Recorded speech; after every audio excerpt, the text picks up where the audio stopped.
لکھا کہ نبی رحمت زندگی کے اندر غزوات اور سرایا کی یعنی ٹوٹل لڑائیوں کی تعداد کتنی ہے؟ کہتے ہیں تقریباً 100. ذرا تصور کیجیے کہ جناب اعلیٰ پہلے غزوہ بدر سے لے کے آخری غزوے تک ذرا حساب لگائیے اور تقسیم کیجیے 100 غزوات تو 3 مہینے یا اس سے بھی کچھ کم دن بچتے ہیں کہ جتنے دنوں میں رسول اللہ نے فرمایا کہ چلیے جہاد پہ. کسی نے یہ نہیں کہا یا رسول اللہ بھی تو تھک گئے ہیں کچھ دن آرام کرنے دیجیے, یا رسول اللہ ابھی حالات آپ بہتر ہونے دیجیے. کسی نے گلا نہیں کیا. آج ہم کیا کہتے ہیں مولانا ناک کا مسئلہ ہے برادری میں ناک بھی تو رکھنی ہے, معاملات دیکھ کے چلنے پڑتے ہیں. میں کہنا چاہتا ہوں آپ کی اور میری ناک حضرت امیر حمزہ کی ناک سے بہتر نہیں ہو سکتی ہے. آپ کی اور میری آنکھیں حضرت امیر حمزہ کی آنکھوں سے بہتر نہیں ہو سکتی ہے. آپ کے اور میرے کان کبھی رحمت کے چچا کے کانوں سے بہتر نہیں ہو سکتے اور ان سے بہتر بالکل نہیں ہو سکتے. جن کے اوپر روتے ہوئے رسول اللہ کی ہچکی بن گئی اور میرے نبی علیہ السلام انہیں مخاطب کر کے بار بار فرماتے ہیں او میرے چچا یا امی یا صلی اللہ وسلم رسول اللہ, یاد رکھیے ان سے بہتر تو بالکل نہیں ہو سکتی ہے. جنہیں حضور پکار کے کرو میرے چچا او میرے اللہ کے شیر او اللہ کے رسول کے شیر تو ایسا چلا گیا تیرا تصور تو کیجیے کہ وہ بھی اللہ کی راہ میں قربان کر کے آپ کے اور میرے کریم آقا نے ہمیں بتا دیا اسلام کی سربلندی سب سے پہلے ہے, اسلام کا نام سب سے پہلے ہے, اسلام کا پرچم اونچا رکھنا سب سے پہلے ہے. اور حضرت عبداللہ بن جاش انہوں نے تو دعا مانگی تھی باقاعدہ طور پہ. جب سے پہلے حضرت سعد کو جناب اعلیٰ ایک طرف پکڑ کے لے گئے دعا کرتے ہیں. اور جب حضرت سعد نے دعا مانگی یا اللہ میں کسی بڑے دشمن سے لڑوں اور کامیاب ہو کے جاؤں اور میں قاضی بن کے جاؤں, تو اس وقت حضرت عبداللہ بن جاش نے دعا کی تھی یا اللہ میں بھی کسی بڑے دشمن سے لڑوں پھر میرا دشمن مجھے شہید کر دے, پھر وہ چپ نہ کرے وہ آ کے میرا ناک کاٹے میری آنکھیں کاٹے میرے کان کاٹے میرے ہاتھ پیر کاٹے اور قیامت کے دن جب میں حساب دینے آؤں میرا ناک میرے ساتھ نہ ہو. آج لوگ کہتے ہیں مولوی صاحب جائیں گے تو لوگ کیا کہیں گے, حالانکہ یہ ناک کی بات نہیں کر رہے ہوتے, پتہ نہیں کس جناب جذبے کا نام انہوں نے ناک رکھا ہوا ہے. میں اس عملاً جسم کے اسی ناک کی بات کر رہا ہوں جناب اعلیٰ کہ حضرت جناب عبداللہ بن جاش نے کہا یا اللہ میں جب قبر سے آؤں میرا ناک میرے ساتھ نہ ہو,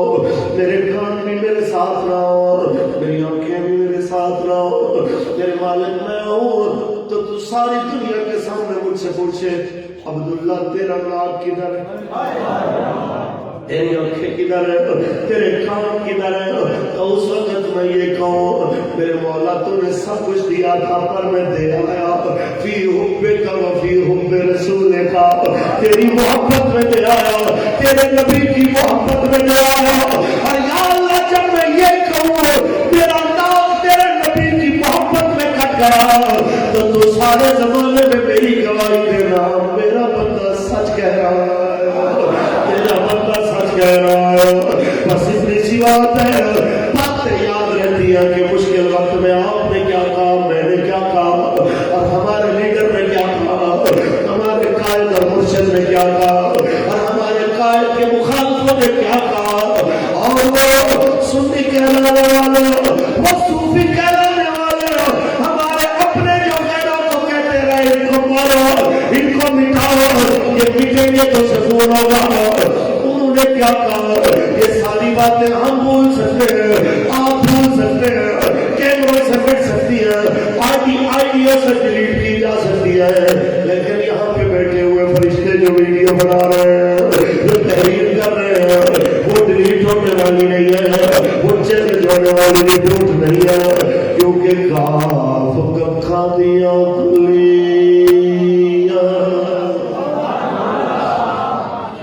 رہ کھڑے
اتنی بات یاد رکھیے گا کہ اس حدیث کو بھی ہمیشہ ذہن میں رکھیے گا کہ نبی رحمت صلی اللہ علیہ وسلم نے اچھا فرمایا کہ اللہ کریم نے جبریل کو حکم دیا کہ آپ فلاں بستی کو جا کے الٹ دو، تو جبریل نے عرض کیا میرے مالک وہاں تو تیرا ایک نیک بندہ ہے جس نے آنکھ جھپکنے کے برابر بھی تیری نافرمانی نہیں کی، تو رب کریم نے فرمایا پہلے اسی کو الٹنا باقیوں کو بعد۔ تو حیرت سے فرشتے نے پوچھا اور حیرت بنتی بھی ہے میرے مالک اس کی وجہ، تو مالک نے فرمایا یہ خود تو نیکی کرتا تھا، خود تو نیک راستے پہ چلتا تھا، لیکن میری نافرمانیاں ہوتی دیکھ کر کبھی اس کے ماتھے پہ بال نہیں آتا، میری نافرمانیاں اور میری حدوں کو ٹوٹتے ہوئے دیکھ کر کبھی اس کے ماتھے پہ شکن نہیں آئی۔ بس بات اتنی ہے میرے پیاروں کہ آنکھوں کے سامنے عورتیں عزت پامال ان کی ہو رہی ہو، آنکھوں کے سامنے بیٹیاں اپنے باپ کے علاج کے لیے عزت بیچ رہی ہو، آنکھوں کے سامنے چوکوں میں بیٹھ کے نوجوانوں کو نشے کے ٹیکے لگائے جا رہے ہو اور یہ سرکار چھتری کے نیچے ہو رہا ہو، آنکھوں کے سامنے جناب اعلیٰ ایک نشئی اپنا نشہ پورا کرنے کے لیے اپنی بیوی کی عزت بیچ رہا ہو، اور یہ سب کچھ حکومتی چھتری کے نیچے ہو رہا ہو، اور دیکھ کے کسی بندے کے دل میں ملال نہ آئے کہ یار اب تو یہ نظام بدلنا چاہیے، اب تو یہ ماحول چینج ہونا چاہیے، یار بہت ہو گیا، 70 سال ہو گئے، کبھی وڈیرے آ جاتے، کبھی جاگیردار آ جاتے، کبھی ڈکٹیٹر آ جاتا، کبھی سوشلسٹ آ جاتے، کبھی کمیونسٹ آ جاتے، کبھی تبدیلی کے نام پہ، کبھی موٹر وے کے نام پہ، کبھی روٹی کپڑا مکان کے نام پہ، کبھی جناب اعلیٰ یہ پاور اور ڈکٹیٹرشپ کے نام پہ۔ اب تو بس کرو یار، اب تو وہ ماحول واپس آنا چاہیے جس کے لیے یہ وطن ہمارے بڑوں نے لیا تھا کہ پاکستان کا مطلب کیا، دستور ریاست کیا ہوگا، پاکستان کا مطلب کیا ہوگا، دستور ریاست کیا ہوگا۔ یہ چیزیں کب ہوگی؟ جب آپ اور میں حضور کے دین کو تخت پہ لائیں گے۔ ہمارے نزدیک جمہوریت نظریہ نہیں ہے، بلکہ حضور کو دین، حضور کے دین کو تخت پہ لانے کا ایک آلہ ہے. آپ اس میں ہماری مدد کیجیے. جو لوگ اس کی تعریف کر کے ہمارے اوپر فتوے ڈال رہے ہیں، ان لوگوں کو ذرا سمجھ ہونی چاہیے کہ ایک ہے جمہوریت کو بطور نظریہ اپنانا، ایک ہے اسے بطور آلہ اپنانا. ہم واضح طور پہ بتانا چاہتے ہیں کہ ہمارے نزدیک منزل رسول اللہ کے دین کو تخت پہ لانا ہے. آپ یہ دیکھنا چاہتے ہیں یہ منزل، تو آپ کی یہ ذمہ داری ہے کہ آپ قوم کو خود یہ میسج دیجئے اور سستی بالکل نہ کیجئے. روزانہ کم از کم 5 بندوں کو ملیے. دیکھیں، دعوت دینا آپ کا کام ہے. اس مسجد شریف میں مؤذن صاحب اذان دیتے ہیں، کیا جہاں تک ان کی آواز جاتی ہے کہ سارے نماز پہ آتے ہیں؟ لیکن ان کو ثواب تو ملتا ہے کہ نہیں ملتا؟ جہاں تک بھی آواز جاتی ہے ان کو ثواب ملتے ہیں کہ نہیں ملتے؟ اسی طرح آپ دعوت دیجئے، کوئی قبول کرے یا نہ کرے، آپ کو ثواب ضرور ملے. آپ کا کام ہے. آپ کہیں کہ ہم باطل کے ساتھ نہیں کھڑے، ہم حق کے ساتھ، ہم لسانیت کے ساتھ، قومیت کے ساتھ، صوبائیت کے ساتھ اور تقسیم جو مسلمانوں کو کرتے جا رہے ہیں ایسے نظریات کے ساتھ نہیں کھڑے. ہم اس نظریے کے ساتھ کھڑے ہیں جو ہمارے بڑوں نے ہمیں دیا تھا کہ پاکستان کا مطلب کیا. ہاں، اور اگر یہ نظریہ واقعی اندر سے بھی ہے اور باہر سے بھی ہے، پھر تحریک لبیک کا کام کرتے ہوئے کوئی پریشانی نہیں. اقبال کے آخری 2 اشعار، بات میری ختم ہے، اور یہ میں انہیں دوستوں کو سناتا ہوں کہ جنہیں یہ پریشانی ہو کہ جی باقی بات تو بالکل بجا ہے، لیکن مسئلہ یہ ہے کہ ہمارے ہاں برادری والے لوگ نہیں ہیں ہمارے ساتھ. تو ایسے موقع پہ اقبال کیا کہتے ہیں؟ محبت سے بولیے، اقبال فرماتے ہیں خود ہی کا سر لا الہ الا اللہ،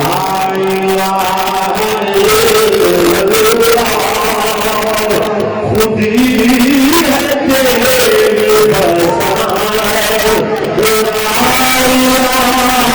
خود ہی کا سر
چاہے وہ پرچی دینے کا وقت ہو، چاہے وہ حضور کے نام پہ جیل جانے کا وقت ہو، چاہے وہ میدان میں کھڑے ہو کے حضور کے نام پہ گولی کھانے کا وقت ہو، یہ نظر تو پھنسے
جتنا مرضی جبر ہو، سدا ضیاء جیسے، بھٹو جیسے، سدا نواز شریف و بے نظیر، سدا جناب مشرف جیسے، سدا جناب اعلیٰ عمران جیسے رہتے،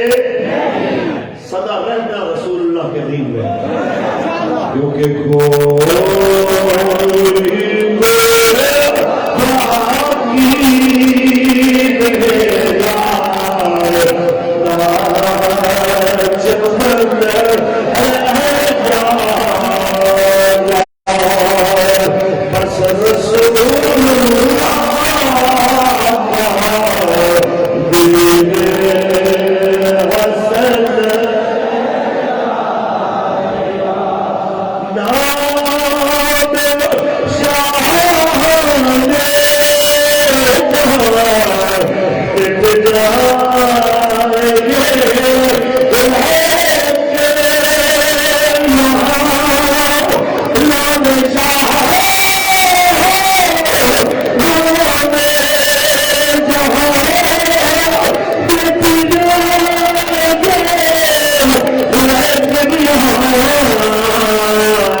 اور 56 اسلامی ممالک کے ان بے ضمیر حکمرانوں کے کان پہ جو بھی نہیں گئی جو اپنے آپ کو اسلام کا ٹھیکیدار کہتے ہیں، جو اپنے آپ کو مسلمانوں کے رہبر اور رہنما اور لیڈر کہتے ہیں، آپ بتائیے اس کا جواب سرکاری طور پہ آنا چاہیے تھا کہ نہیں آنا؟ تحریک لبیک یا رسول اللہ نے معاہدے میں 2 مہینے کا وقت دیا ہی اسی لیے تھا کہ ہمارے حضرت کی خواہش تھی کہ امیر المجاہدین کی کہ حضور کی توہین سرکاری سطح پہ ہوئی ہے، لہذا اس کا جواب بھی میرے ملک سے سرکاری طور پہ جانا چاہیے۔ ہم مومنانہ مشورہ دیتے ہیں حکمرانوں کو کہ آپ حضور کی عزت کے لیے کھڑے ہو، اللہ آپ کی گرتی عزتوں کو بحال کر دے، ورنہ یاد رکھنا جو رسول اللہ کی ناموس کے لیے کھڑے نہیں ہوتے ان کی کوئی عزت رہتی نہیں ہے۔ وَلِلَّهِ الْعِزَّةُ وَلِرَسُولِهِ وَلِلْمُؤْمِنِينَ، عزت اللہ کے لیے، اللہ کے رسول کے لیے اور ایمان والوں کے لیے۔ ایمان والے کی عزت تیسرے نمبر پہ ہے، پہلے اللہ اس کے رسول کی۔ اس لیے جو لوگ اقتدار پہ براجمان ہیں ان لوگوں کی ذمہ داری ہے کہ وہ بتائیں کہ یہ غوری، ابدالی، شاہین، ابابیل، F-17 تھنڈر اور یہ ذرار جتنے بھی ہمارے پاس یہ ہتھیار ہیں یہ پاکستان کے دفاع کے لیے بعد میں ہے، اور نبیوں کے سلطان کی عزت کے دفاع کے لیے سب سے پہلے سرکن سے جدا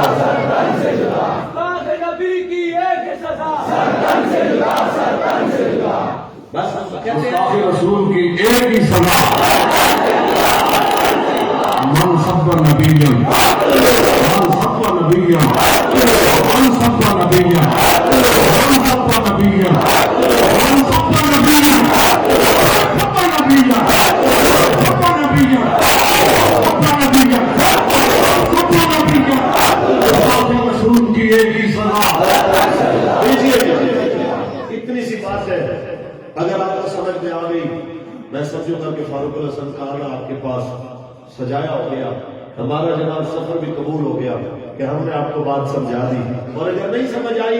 تو یہ نالائکی میری ہے کہ میں سمجھا نہیں پایا، ورنہ حضور کا دین تو رفع والا ہے. حضور کے دین کا قصور نہیں ہے، قصور پھر بھی میرا ہے کہ میں اس کی ترجمانی صحیح نہیں کر پایا. ورنہ رسول اللہ کا دین تو حضور نے فرمایا جو دین میں دے کے جا رہا ہوں وہ دین چمکتا ہوا ہے، وہ اس کی راتیں بھی لیل و کا نہارہا، اس کی راتیں بھی دن کی طرح چمکتی ہوئی اور روشن ہے. اسلام آج بھی استاد فرماتے تھے کہ اسلام آج بھی اپنی پاور کے ساتھ کھڑا ہے، اپنی طاقت کے ساتھ کھڑا ہے، وہ ہمارا محتاج نہیں ہے، ہم اسلام کے محتاج ہیں. لہٰذا میں اپنے بچوں کو، جوانوں کو، بزرگوں کو کیمرے کے ذریعے یہ آواز جن ماؤں بہنوں بیٹیوں تک جا رہی ہے ان کو یہی کہوں گا کہ ابھی تو بڑا ایک چھوٹا سا امتحان ہے کہ اسلام نے آپ سے ایک پرچی مانگی ہے. ایک پرچی کی کیا ویلیو ہے کہ آپ نے جناب اس پہ مہر لگا کے یہ بتانا ہے کہ میں ادھر کھڑا ہوں جدھر حضور کی عزت کے پہرے دار کھڑے ہیں. ادھر آپ نے یہ کہنا ہے کہ میں ان کے ساتھ کھڑا ہوں جو نبی کی ناموس کے محافظ کھڑے ہیں. ٹھیک ہے، جان دینے کی باری تو بات کی ہے، مال دینے کی بات تو اس کے بعد کی ہے، اپنی اولاد دین پہ لٹانے کی بات تو اس کی بات کی ہے. اور آپ نے انشاءاللہ جو آپ کا جذبہ نظر آ رہا ہے، بلکہ ہم پورے پاکستان میں جا رہے ہیں، جس طرح قبلہ امیر المجاہدین کی آواز میں لوگ لبیک کہہ رہے تھے، انہی کے فیضان اور تصدق سے جگر گوش امیر المجاہدین صاحبزادہ محمد سعد حسین رضوی صاحب کی آواز میں بھی لوگ لبیک کہہ رہے ہیں. اور انشاءاللہ آنے والا دور رسول اللہ کے دین کا ہے. انشاءاللہ دور تو قیامت کا بھی دین کا ہے، لیکن میں کہہ رہا ہوں کہ حکومت کا دور رسول اللہ کے دین کا ہے. اور آپ نے یہ ثابت کرنا ہے کہ ہمارا ووٹ، ہماری پرچی، ہماری طاقت، ہماری رائے سب رسول اللہ کے انشاءاللہ کی بات ہے. اور آپ نے تیاری پوری رکھنی ہے. پہلے ہم اللہ کے گھر میں بیٹھے ہیں، دعا گو ہیں حکمرانوں کے لیے کہ اللہ انہیں وعدہ نبھانے کی توفیق دے. صورت دیگر 20 اپریل کو آپ نے تیار رہنا ہے، پوری قوت کے ساتھ تیار رہنا ہے، سارے معاملات اپنے سمیٹ کے.